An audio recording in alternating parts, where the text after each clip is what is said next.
Hello, I'm just going to do a bit of a catch up really. I spent a little bit of time away from this thing. Right, there was a new driver released which was the 581.08. It's more so to do with the 4000 series and the smooth motion. There was a few improvements here and there for everybody else, but nothing to really sing a dance about. There will probably be another driver shortly. I don't think they'll do one for Metal Gear, but certainly for Borderlands 4, there's certainly going to be one for that. There'll be a game ready driver. So don't expect massive changes, but it's just going to be more so of a game ready one. So I'd expect that in a couple of weeks. Apart from that, the card, which is the MSI Vanguard, great. It's quiet. Cooling is insane. It should be really for the size. Memory and the core is excellent compared to the Zotac amp MSI Ventus, which obviously were on the lower end, but it was way better, way better than them. And the lighting is just enough for me. It's nice on the side. The card itself on the back end side is really nice. It ticks all the boxes. Eats everything I throw at it. Undervolts well. It runs. That's it. Runs great so far. The only thing which I don't know yet is obviously longevity. The card I owned the longest was a Zotac 9080 Ti, and I've had cards since the Voodoo 3D FX things, long time ago. But the one I had the longest was I think it was the 9080 Ti. Second longest would be the Gigabyte Master 4090, and so we'll have to see with this one. See how it goes. But yeah, loving it at the moment. I'll probably just jinx the hell out of myself, but yeah. When I originally got the card, I was using the Asus 1200 PSU, the Platinum, and I noticed on all three of the 5090s, the call whine was the same. It was the same pitch, and it came on at the same time when I hit the same wattage. Everything about it was the same. And I thought, that's really uncanny that all behave in the same way, which then led me to believe that it's not necessarily the card, it might be something else. Now, 95% of the time, I've said before, call whine, if you have it, if you got the bad one, if you got the one made on the Friday when everyone's finishing the shift, as it were, you're stuck with it. Sometimes you fall in that 5% window of things that can happen, that you can do, that can change it. Time, sometimes it disappears. Wall socket change disappears. Electrical cleaner from electric, what you call it, dirty electric, fixes it. A motherboard change fixes it. PSU change fixes it. Cable change fixes it. But unfortunately, it's very hard to tell which one of those it is, and more often than not, none of them fix it. It's just how it is. When I had the 4090s, I went through a whole load of cards, a whole load of PSUs, a whole load of cables. Nothing changed it until I got found the Gigabyte Master, which was my last pick, and that one card was perfect. So all that time, money, and effort was wasted. It was pointless. Now, with this one, I went from the Asus, I went to the EVGA P6 Platinum 1000, which I had in the attic. I was actually put on eBay to sell, and somebody backed out at the last minute, and I was like, oh, okay, I'll keep it and I'll use it in my son's PC or something. And I actually fished that one down, stuck that in with the three 8-pin cables to the NVIDIA connector, stuck that in, and the call whine dropped by about 75%. I was like, oh my good God, it's one of these. So I then tried a different extension. I think it was a easy DIY cable, something like that. I can't remember now. And it dropped again with a little bit. And then the next one was I waited for Cable Mod to send the custom cable, which is the 3 8-pin into the 16-pin.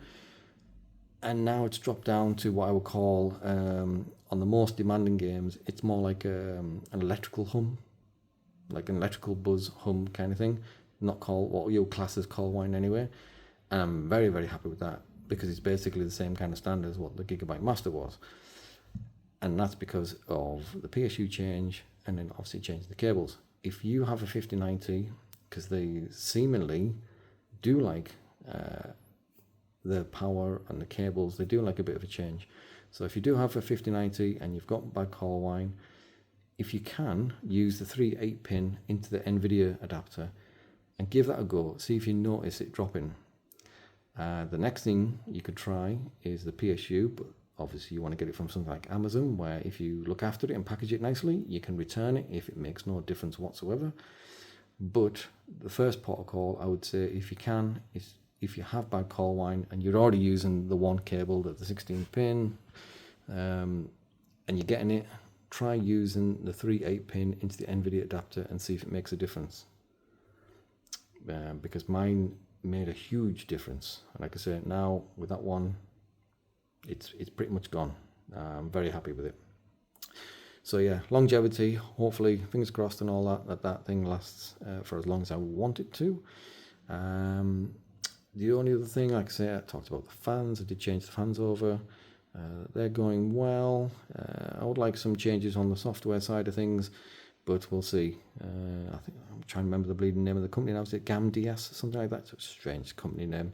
But yeah, they're going really, really well. I wouldn't say they're the quietest fans, but the one thing I found is that the static pressure is better than pretty much most things out there, and so is the airflow. So hence the reason why they're not necessarily the quietest. But because of that, you can drop the speeds down on them and they still do the same kind of job that they need to do. So they're really impressive stats wise. They just need to try and find that thing of tweaking the sound. But again, my PC is fine-tuned. I kind of sit and waste way too much time tweaking it and sound and stuff like that. I'm way too picky over how noisy my PC should sound. But anyway, I digress. Next thing is the Gamesir, the G7 Pro. Consoles. If I was going to take into account consoles, I think probably the best controller there is the PlayStation 5. Just the whole haptic thing with the triggers and everything else. It's just next level. It's really, really good for like immersion and stuff like that. Now, if you're just talking about PCs and Xbox console, this is the best. For me, anyway, my opinion. I don't use half the buttons, like these top ones here and the underneath. But the actual feel of it, and buttons, the sticks, the attention on them is perfect. It's not night and day difference as to how well I do with this, but I can notice it, and it's not a placebo thing. One of the games I was playing was the Witchfire, and it was getting to a certain points where I was getting so far in the game, and I was hitting certain things where I was getting killed or having issues. And then when I was playing with this, those issues went away. I was able to do what I needed to do, kill what I needed to kill, and it literally felt like, it sounds going to sound crazy, but it literally felt like it went from normal hardness to not necessarily easy, but a few notches down, just being able to aim and shoot and hit what you want to. It's not mouse and keyboard good, but it's definitely noticeably better than any other controller I have used on my PC. And I have used a hell of a lot. Now, it's not the cheapest one, but it's not even close to the most expensive ones out there. But they actually get the dongle thing, which you can sit it on as well, which is really nice for charging. But yeah, cannot rant and rave about this enough. Again, longevity, no idea how long this thing's going to last. But at this moment in time, if anything was to obviously happen in this in the future, I mean, obviously they're going to bring out newer ones like G8 Pro or whatever in the future. But I would quite happily replace any control and just keep getting this if they were to never make another one. It's great. Really, really good. I know they can be a bit hard to get hold of. I know certain parts of the world they are a bit hard to get hold of, but if you can, again, Amazon is your friend. Give it a go. No dropouts with the connectivity or anything like that. Software is really good. You can pretty much do everything you need to do with it. But yeah, I feel like I'm really jinxing myself by making this because I'm praising this thing and saying how good it is, and I'm praising the GPU, saying how good it is, and all that kind of stuff. And there's obviously Metal Gear, which I'll be playing, I think, on Tuesday, because I get it a couple of days early. And then obviously there's some more games coming out, so everything's all set, ready to go for these big games, which are going to be coming out over the next 2 months. And so I'll probably just jinx the hell out of myself by talking about how good things are going at this moment. Maybe I can rely on NVIDIA to release a driver that completely screws things up, but we'll see.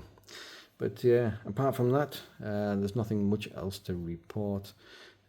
It's more sort of an update on this. So yeah, MSI Vanguard, thumbs up. Gamesir G7 Pro, thumbs up. Recommend both. Bye.